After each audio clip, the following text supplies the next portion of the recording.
Hello, Dan here. I hope you're good today. Last week I was down at the Rochester Dickensian Christmas Festival, as you can imagine, for a Christmas kind of event. You know, lots of characters dressed up as Scrooge, lots of references to A Christmas Carol. Watched an absolutely fantastic rendition. You know, a small drama group did a rendition of A Christmas Carol. Lots of rhyming, lots of audience participation. You know, lots of going hooray and boo. And it is panto season. You know, I'm all primed for that now. I'm ready for the panto. But the key thing there was, the Christmas Carol. I'm sure you all know the story. Scrooge, very selfish man, very greedy. Very lots of kind of wrongdoing. Those kind of things.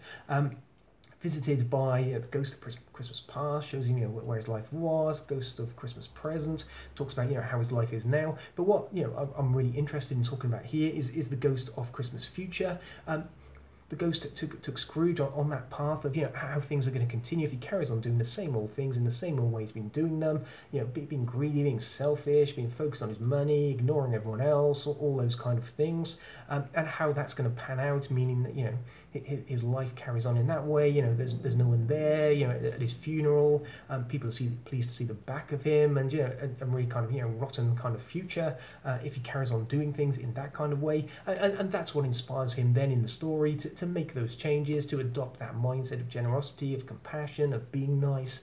That's kind of where the story ends, in that by thinking ahead into the future and what that holds, if he'd carried on doing things in the same old way he'd done them up to them, taking that kind of potential pain, that kind of frustration, those potential disappointments, and using that very much along a positive path.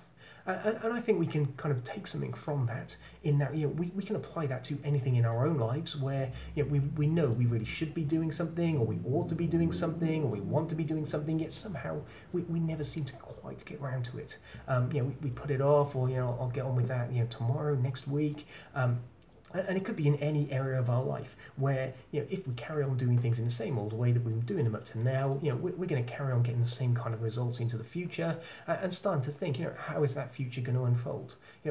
How's it going to be if it's a year's time, another year's gone by, I carried on doing things in the same old way, and what's my life going to be like then? Or 5 years, 10 years, where things are pretty much the same kind of results, same kind of thoughts, same kind of behaviours, same kind of frustrations, disappointments. The only difference being, a lot more time has passed, and we moved on in life, yet we're still doing things in that same old way, and really spending some time vividly, thinking about, what you're going to be seeing, hearing, feeling, the kind of disappointments, frustrations that'll be there, how it'll impact on your life and those around you. And we can apply this in any area of our life where, like I say, we really need a bit of motivation, or we really need to be doing something, or we want to be doing it, but we put it off, we procrastinate, we don't quite get around to it, we make excuses, we go and do other stuff instead, and we carry on getting the kind of results that actually we don't want.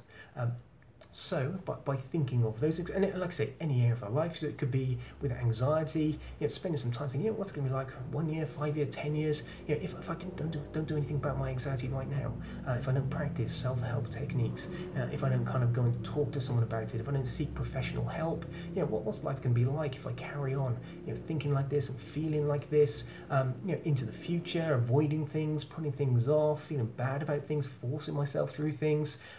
We can apply it in other areas of our life. Smoking is quite a common kind of technique to think about, what's life going to be like a year from now, 5 years, 10 years, the impacts on our health, how that impacts on those around us, the money spent on it. We can apply it in areas like exercising, finding that motivation to kind of get out there and start doing something and creating that positive momentum.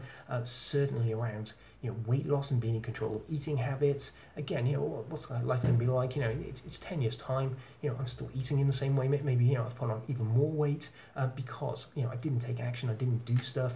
I didn't seek professional help to take control of my eating habits. The frustrations, the disappointments. How rubbish we'll feel in ourselves. Like I say, can apply to any area of your life.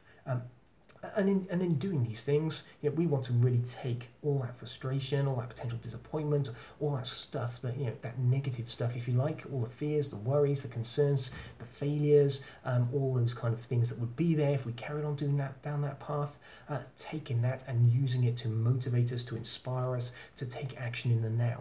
That will mean moving forward along a very different path, in the same way that Scrooge did, taking action, doing something about it, starting that momentum, taking some sort of action, making a decision and following it through. That will mean when we think ahead to a year, 5 years, 10 years, it becomes a much kind of better, more beneficial, more positive kind of prospect, because we'll have that freedom to live the life that we want to live, to be seeing, hearing, feeling, doing those things, the impacts on us, on others, how good we're going to feel when it's 10 years time, we look back and think I'm in a good place because I took that action, because I dealt with stuff, because I did something about it way back then.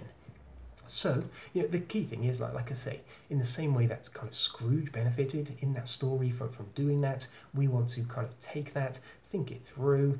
There's that negative path, but actually I'm going to use that to motivate me to move along a positive path. And I think you'll find it a very useful exercise in terms of getting that motivation now, so that the stuff we're doing today, the kind of decisions we're making, how we're using our time, our energy, the kind of thoughts, the things we're focusing on, paying attention to, we start to kind of make changes with those progressive, positive changes that build that momentum, that move us along that positive path, that will mean feeling a lot better in ourselves. So really do, take some lessons from Scrooge, and apply that positive mindset. So any area of your life where there's something you need to be doing or want to be doing or should be doing, but you're not quite getting around to it, find that motivation by thinking, how am I going to feel into the future if I carry on doing things, getting the same kind of results that I'm getting now, and how much better is it going to be when I start doing something about it and start moving it forward along that positive path. I think you'll find it a very useful exercise, and please do use it to motivate you to move away from what you don't want towards what you do want, and enjoy the results of applying that into your life. So I'm going to leave you now with that. I'm going to check the TV listings, see when A Christmas Carol's on telly. It must be sometime soon. And I will leave you that, and you take care. Have a great day. Speak soon. Bye now.